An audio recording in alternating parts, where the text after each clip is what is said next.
नुहू उपायुक्त विश्राम कुमार मीणा ने बताया कि जिला नुहू की 4 मंडियों नुहू, तावड़ू, फिरोजपुर जिरका व पुनाहना में सरसों की खरीद होती है, जिसमें से नुहू, तावड़ू व पुनाहना को हरियाणा स्टेट वेयर हाउस खरीद एजेंसी को अलाट किया गया है तथा फिरोजपुर जिरका मंडी को हैफर्ड खरीद एजेंसी को अलाट की गई है।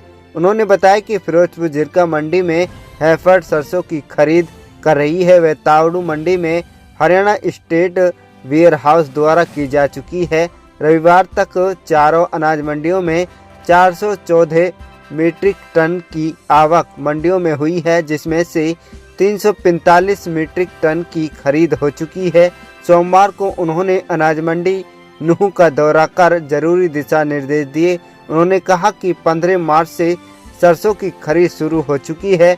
MSP 5950 रुपये प्रति क्विंटल खरीदा जा रहा है। 1 अप्रैल से नुहू की फसल की खरीद होगी।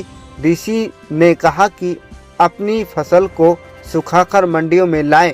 उन्होंने बताया कि सरकार की हिदायतों अनुसार सरसों की खरीद की जा रही है व किसानों की सरसों खरीद करने के लिए संपूर्ण व्यवस्था कर ली गई है ताकि किसानों को किसी प्रकार की सुविधा ना हो। कितनी अनाज मंडियों में सरसों की मेवात में खरीद हो रही है, कितनी खरीद अब तक हो चुकी है, क्या MSP इस बार सरकार ने तय किया गया है, क्या किसानों को यहाँ सभी प्रकार की सुविधाएं मिल रही हैं, क्या कहेंगे? आज न्यू अनाज मंडी के निरीक्षण के दौरान कई जो पहले मैं तैयारियों की बात करता हूँ कि खरीद के लिए जो तैयारियाँ उसी का जायज़ा हम ले रहे हैं। सभी विभागों के अधिकारी यहाँ पे हैं। कुछ किसान भाइयों ने पीने के पानी और शौचालयों के रिगार्डिंग भी डिमांड रखी है, तो पब्लिक हेल्थ ऑफिशियल से अभी बात करी गई है, टैंकर की व्यवस्था और बाकी चीज़ें देखी जाए, क्योंकि पहला है कि मंडी में जो हमारी कैंटीन है उसमें खाना और जो आम सुविधाएं हैं वो पहले हो। जो सरसों की फसल के लिए इस बार जो MSP है वो 5,950 रुपये सरकार ने तय किया है और हमारी सारी मंडियों में खरीद शुरू हो गई है। 15 मार्च से ही सरसों की खरीद सरकार ने घोषणा कर दी थी और 1 अप्रैल से गेहूं की खरीद की घोषणा की हुई है। पर 15 मार्च के करीब जो है वो सरसों में मॉइस्चर जो है वो ज़्यादा होने के कारण खरीद नहीं शुरू हो पाई थी।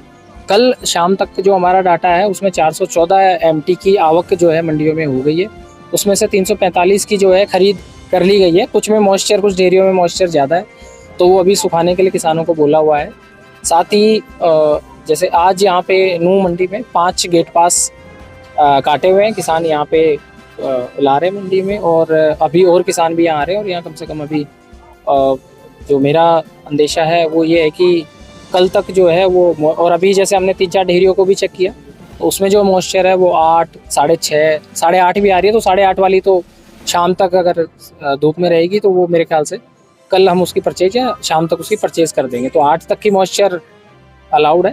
तो बाकी किसान भाइयों से मेरी आप लोगों के माध्यम से गुजारिश है कि फसल को सुखा के लाएं ताकि यहाँ फिर इंतज़ार ना करना पड़े उनको और समय तरीके से उनका भुगतान और उनकी खरीद दोनों ही सुनिश्चित किए जा सके। कौन कौन सी सर अनाज मंडियों में सरसों की खरीद हो रही है? सरसों में हमारी पुनान्हा, फिरोजपुर, जिरका, तावड़ू और नू मंडी में खरीद की जा रही है।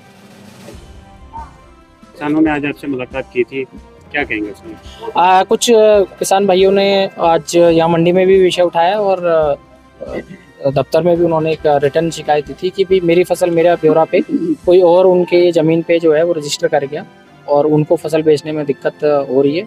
साथ ही कुछ ऐसा भी आया था कि भी वहाँ फसल बोई हुई गेहूं की है लेकिन MFMB पोर्टल पे सरसों का है। तो जो मिसमैच का डाटा है वो तो सारे उच्च अधिकारियों को हमने मार्क कर दिया है। लगभग 10,000 एकड़ का जो है वो वेरिफिकेशन अधिकारियों के मार्फत किया जाएगा। खुद मेरे को 3 गाँवों को वेरीफाई करना है, साकरस, अगौन और पिनगवा, और ऐसे ही ADC, SDM सभी को वेरीफाई करना। तो एक तो वो, दूसरा ये है कि कोई और फसल को अपना रजिस्टर करा गया तो हमने सभी किसानों से भी रिक्वेस्ट करी है कि कोई ऐसी है तो रिटर्न में हमें भी कंप्लेन दें। साथ ही हमने निर्णय लिया है कि यहाँ पे हर खरीद केंद्र पे जो है वो एग्रीकल्चर और रेवेन्यू के जो पटवारी हैं उनके साथ एक सहायता केंद्र स्थापित किया जाए और सहायता केंद्र पे कोई भी किसान इस तरह की बात है वहीं पे कंप्लेन या अपने पोर्टल पे जो है ग्रीवेंस रजिस्टर कराए और उसको हाथ के हाथ सेम डे पे सॉल्व करा जाए ताकि उसको कोई दिक्कत ना हो। फिर भी अगर किसानों को कोई दिक्कत है तो वो मेरे को कंप्लेन कर सकते हैं या एसडीएम को, या यहाँ डीएफएससी और मार्केट कमेटी के हमारे सेक्रेटरी और ऑफिशियल हैं उनको भी कर सकते हैं। तो इसमें किसी भी तरह की कोई कोताही और कोई लापरवाही अलाउड नहीं है।